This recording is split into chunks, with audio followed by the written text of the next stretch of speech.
esas muertes de neuronas normalmente ocurre porque se están especializando las neuronas hacia, estas son de movimiento, estas son de visión, estas son de las diferentes funciones, y lo que no se usa pues desaparece. Entonces, ¿cuál es el peligro de que haya un niño practicando movimientos atípicos? Está reforzando las neuronas que no debe reforzar, digamos así, por algo. Y deja de aprender lo que debería según su condición. Entonces, estos primeros meses de edad son bien importantes para que el niño construya esos repertorios secundarios que van a ser los que le han servido para solucionar un problema, para suplir una necesidad. Un movimiento se aprende alrededor de una tarea significativa para el niño, ya eso lo habíamos hablado. Entonces, ya les dije, ese proceso de selección va a ocurrir con las sinergias que resulten eficientes para el niño, ¿verdad? Y sabemos que hay plasticidad y que en la medida de que haya posibilidades, va a aprender de la misma forma. Los repertorios que no se seleccionan con frecuencia, pues eso van a dejar de ser importantes y se van a desaparecer. Y el tercer dogma, o la tercera, digamos, premisa, es que esos repertorios secundarios, repitiéndolos y con la repetición y que sean exitosos y siguen repitiéndose, se convierten en mapas globales. Y esos mapas globales pues tienen la posibilidad de ser generalizados en el sistema nervioso y que el niño, hay cosas que uno aprende que nunca se le olvida. Yo creo que aquí todo el mundo se aprendió a montar bicicleta chiquito, le dan una bicicleta y se monta en la bicicleta, o a patinar, sí, son cosas que uno aprende y no se olvida.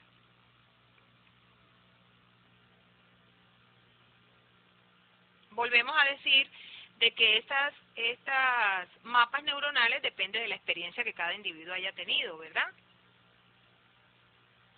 Y cada mapa neuronal o cada grupo tiene su propia combinación de conexiones inhibitorias, excitatorias, y se produce o se forma una memoria del movimiento que también lo vamos a ver reflejado en la capacidad de anticiparse o feed forward, que es otra función bien interesante sensorial. Entonces, la experiencia pasada debilita o fortalece la tendencia a seleccionar ciertos grupos neuronales, y lo que se experimenta frecuentemente es lo que va a producir sinergia de movimientos eficientes. Estamos pensando en cómo vamos a hacer con los pacientes, ¿verdad? Basados en estas teorías. Los programas motores generalizados, entonces, dice de que hay una existencia de programas motores que proporcionan una alternativa al concepto de autoorganización, proporciona evidencia que el sistema nervioso almacena representaciones abstractas de movimiento, códigos de clases de acción, etcétera, etcétera. Hay pros y contras de estas teorías. La idea no es que uno ya crea que eso es así, lo importante es empezar a experimentar con lo que estamos haciendo a ver qué nos resulta. Cómo los sistemas sensoriales entonces también están influyendo en el control motor. Definitivamente tenemos dos funciones principales que son el feed forward o anticipación, que es un sistema proactivo, inicia el movimiento, prepara los ajustes del cuerpo antes de realizar la tarea, y el feedback o retroalimentación, que es una respuesta digamos actualizada o perfeccionada del error que nosotros hayamos cometido en la anterior acción, pues. Siempre en todas las cosas que nosotros hacemos debe haber retroalimentación, pero también es importante que haya anticipación. Si yo estoy trabajando con un niño o un paciente, él debe aprender a generar respuestas anticipatorias, no sé si queda bien, respuestas anticipatorias, para que pueda visionar o anticiparse a caerse o anticiparse a que algo puede ocurrir. Y de hecho ustedes lo saben, los bebés típicos, sin que nadie les enseñe, saben muchas cosas. O díganme ustedes cuando uno le va a dar por primera vez una compota a un bebé si él no abre la boca, por ejemplo. ¿Sí? O sea, son situaciones que los mismos sistemas se van dando en la medida en que todo lo sensorial está expuesto al contexto y recibiendo información. Entonces, tenemos otro gran aporte y es el ambiente para el control motor. Ya lo dijimos aquí en la teoría pasada y lo volvemos a repetir. Las características de la tarea y el contexto ambiental específico son tan importantes como las contribuciones del sistema nervioso y los sistemas del cuerpo. O sea, si el niño está teniendo una mecedora para sentarse en la casa, obviamente esa mueble o esa silla es la que va a propiciar que el niño organice su postura para esa silla. Y ya sabemos que cuando hay daños cerebrales no es la postura más adecuada porque hay asimetrías, hay espasticidad, hay una cantidad de cosas, una cantidad de déficits que van a ir empeorando. El niño va a empezar a compensar lo que no puede hacer con alteraciones musculoesqueléticas. Entonces, el ambiente es fundamental. Muchas veces nosotros tenemos un impacto tan positivo en la vida de un niño solo modificando el ambiente en el tratamiento, que es bien interesante tenerlo en cuenta. ¿Cuáles son los aspectos del medio ambiente? Si el contexto es motivador, si estimula, si es cambiante, si proporciona una estabilidad emocional, cómo el niño puede ser más eficiente o menos eficiente, y tiene que ver obviamente con la cultura de donde está inmerso y las condiciones sociales donde el niño se encuentre inmerso. ¿Cuáles son los aspectos físicos del ambiente? Bueno, todo lo que tiene que ver con lo que está alrededor del niño. Entonces, dónde está, en dónde está sentado, cómo está funcionando, o del adulto, en este caso también se aplica. Qué tanta luz, qué tanto ruido, qué tanta temperatura, bueno, etcétera. El contexto interactivo, entonces, qué tanto el niño tiene la posibilidad de interactuar con la persona que lo cuida, con la terapista, etcétera. Y recuerden que va a tener que enfrentarse a otras partes que no es solamente su casa, sino la escuela, el centro comercial, etcétera. O sea, los sitios donde tenga el niño que estar. Hay una evidencia de Gentil del 2000,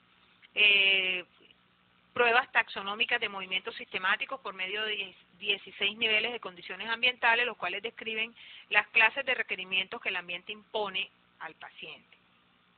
Entonces, lo siguiente que tendríamos que considerar, acuérdense que hablamos de que estamos enmarcados en teorías recientes de control y aprendizaje motor. Vamos a hablar un poquito de aprendizaje motor. Sabemos que es un proceso en la búsqueda de una solución a una actividad que emerge desde la interacción del individuo con la actividad, el contexto y el entorno. O sea, definitivamente el paradigma actual en todas las cosas es constructivista, ¿verdad? Hasta el aprendizaje ha cambiado. Ustedes saben que en las universidades ya no les dictan las clases a uno, ya hay que investigarlas, ¿cierto? Aquí también. Entonces es constructivista. Y esta mirada, nuestro quehacer no se escapa de esta mirada, por supuesto que no. Entonces hay ¿qué es lo que nosotros hacemos? Imagínense ustedes que van a aprender a hacer un deporte nuevo. O recuerden la primera vez que ustedes fueron a un gimnasio y iban a hacer high-low. Antes eran aeróbicos, ahora se llaman diferentes. Y no tenían ni idea cómo iban a hacer. Y eran personas típicas, que tienen muy buena calidad en sus movimientos. ¿Qué les pasó cuando empezaron a hacer la rutina de ejercicios? ¿Cómo se sintieron? Y hay mucha gente desertó y otras poquitas se quedaron hasta que lo aprendieron. Pero todas esas, lo que implica poder aprender es un ejemplo. Lo mismo es un paciente. El paciente tiene que enfrentarse a esa tarea, tiene que querer hacerla, tiene que estar motivado para hacer eso, tiene que pensar que eso es muy importante para él, pero aparte de también tiene que practicar y volver otra vez, y equivocarse y corregir y volver otra vez, y que haya una persona que le esté diciendo muy bien, o tienes que mejorar esto, ¿verdad? Entonces, eso es aprendizaje motor, a eso se refiere. Ustedes saben que es un proceso mental, aunque sea motor, y cuál sistema, de todos los sistemas que conocemos, tiene que estar muy protagonista para poder hacer aprendizaje motor. El sistema cognitivo, ¿cierto? Entonces, el sistema de comandos es un sistema que para poder nosotros trabajar con una estrategia de aprendizaje motor tenemos que tener más o menos ese sistema en buenas condiciones. Si tenemos un niño con retraso mental, va a ser mucho más difícil, y yo les traje un ejemplo, ojalá tengamos tiempo de ver los videos, para que ustedes vean la diferencia cuando uno aborda un aprendizaje desde a una persona que entiende y a una persona que no entiende muy bien. Entonces, eso es lo que significa esto, ¿verdad? Entonces, ¿qué es lo que vamos nosotros a hacer con respecto a nuestro quehacer? Hay que tener un pensamiento crítico que nos va a permitir identificar qué es lo que está interfiriendo con la realización de la tarea de los niños o de los pacientes.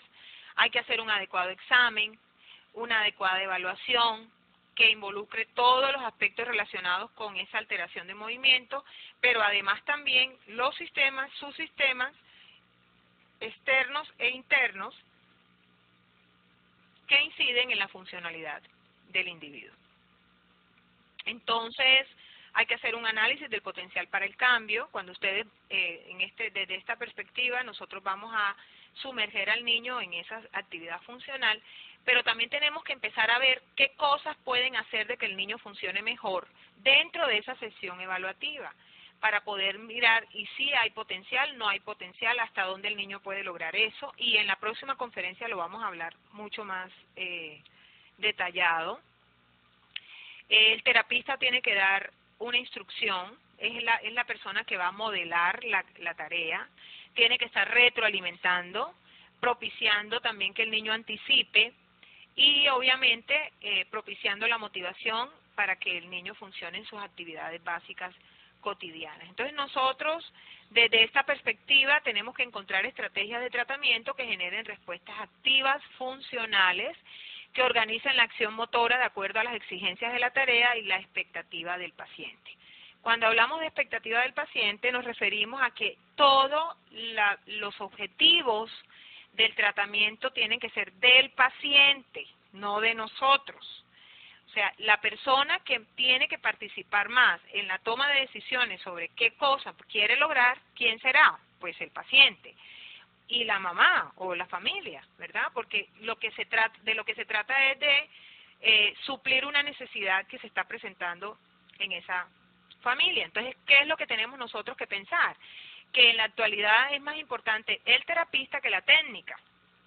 Entonces, tener certificación BOA, CABA, BOITA, DOMAN, bueno, todas las técnicas que hay, tener esas certificaciones y luego hacer un sancocho ecléptico de técnicas no es lo que va a hacer la diferencia, ¿verdad? Hay que pararnos en un escenario de análisis y de toma de decisiones, o sea que las competencias que deberíamos generar en los estudiantes y nosotros mismos como terapistas es la capacidad de solución de problemas, capacidad de análisis del problema, ¿verdad? Y desde esa perspectiva, pues, no importa el diagnóstico, porque de hecho este enfoque no necesariamente lo es para pacientes con alteración del sistema nervioso central, sino es una mirada de cómo nosotros abordar desde estas teorías de cómo se controla el movimiento corporal humano.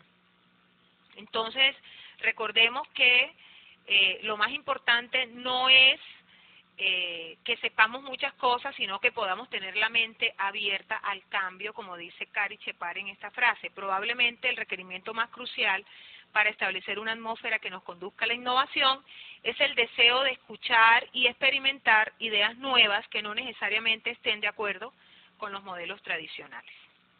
Muchas gracias.